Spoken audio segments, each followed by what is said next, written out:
Where do you stand on this? Should this be deficit neutral? Well, what we proposed is to borrow $1.5 trillion over the 10-year budget window. And the way I described it a minute ago, I think is accurate. That is, we're taking on debt. Debt is a tool that we want to use only to buy something that's appreciating. And we view taking on this debt and these changes in tax reform as essentially priming a pump to make sure that we have an economy that's growing and expanding. Folks who have looked at the proposal, at least the top lines of the proposal, have said that if we move forward on essentially the framework, you're going to move from 2% to 3% of economic growth. Is that worth taking on $1.5 trillion within 10 years? Sure it is. It's got to be paid back, but we think that we have that room to work with in that decade to make sure that it is paid back. And I come from a state that's particularly sensitive to this. Yep. My state of Illinois has, whistled past the graveyard on these debt questions, and it hasn't ended well. Right. No, that's a really good point. Does this mean then that deficits don't matter in this particular tax reform effort?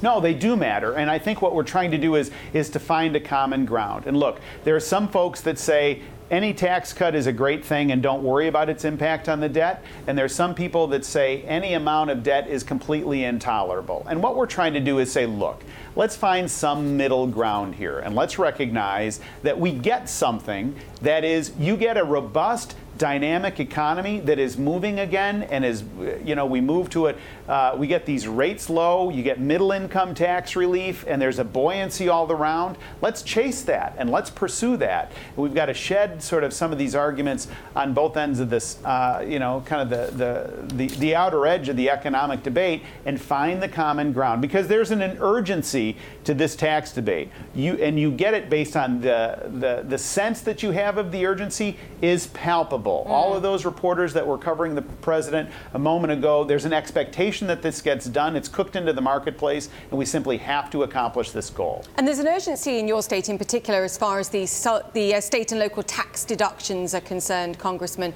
Will you fight to keep them?